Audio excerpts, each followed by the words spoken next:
recent years.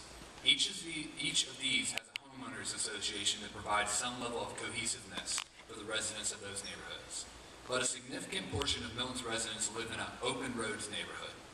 What would you do for these residents to provide the same opportunity for belonging that exists in the newer development with HOAs? I've been providing that sense of community for almost 2 decades now. And the way I do that is to reach out via communications proactively, whether those be email, whether they be town hall meetings, whether they be the opportunity to bring folks together for events such as the Milton Roundup. So whether you live in an open roads neighborhood or whether or not you live in an HOA, the key is that we are one community, and we've been one community. We've been a city for 5 years, but we've been a community for decades. And so bringing folks together through city organized sorts of activities such as the Crabapple Arts Festival, which is obviously promoted by businesses, but it brings the community together, whether you're an open road community, whether you're an HOA. To do that, we also need to look at things such as public safety. How do we make sure that we bring services to our homeowners associations as well as those that live on open roads? What do we do with regards to speeds? What do we do with regards to traffic calming? All of those issues impact a community, whether they're an HOA or whether they're an open road community. Recently, we just supported a change in the HOA approach for abandonment and privatization. And that applies whether you're within an HOA or whether or not you're on an open road. So as an example, folks in Crooked Creek can pursue now, based on a 67% approval, they can pursue gating of their community. That's something that also somebody that does not live in an HOA focused area could also then pursue if they so chose, and they can do that around the same laws and ordinances that we put in place to protect our open roadways as well as those that live within an HOA. And that's just one example when you look at roadways, safety, as well as all items we discussed. Mr. Coons, you have 30 seconds. I mean, every aspect of our community is special. You know, every community has their own HOA or the open roads from that standpoint.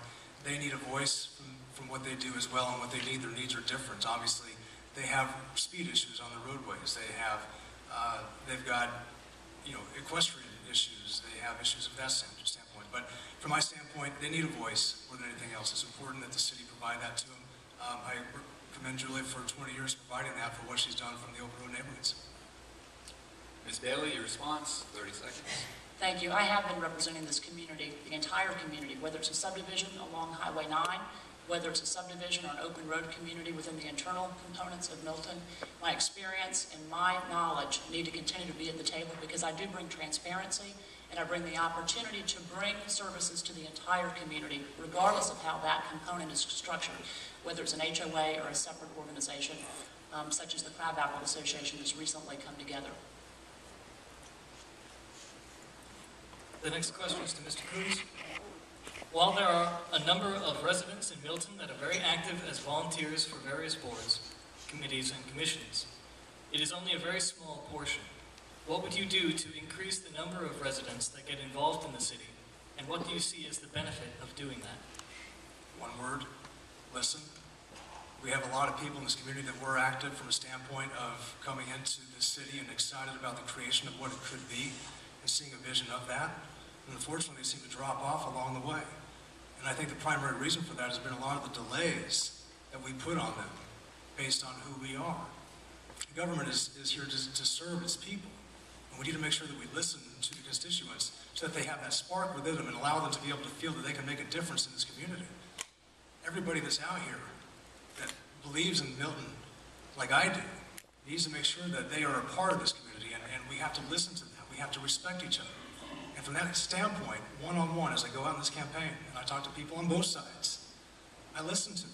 I want to know exactly what it is they feel. And you know, we may disagree, and I have no problem saying with someone that I disagree. But let's come together with a reasonable conclusion to figure out what's best for our community. We need that volunteer support. We need people to want to build our parks. We need people to help our bike paths. We need people to feel active as far as their HOA relationship with the city. But we have to listen to each other in order to do that. And that involves a certain amount of character. It's not an issue of pride. This isn't about me or anybody up here. This is about all of us. Milton is a diverse group full of talented individuals. We're the second wealthiest city in the entire state beyond Berkeley Lake. I don't have as much experience as my opponent, but I have plenty with all of you. Ms. Bailey? I couldn't have said it better. My opponent does not have the experience that I do, and I will say that the question had to do with volunteerism, and we have tremendous volunteers that are deep and wide.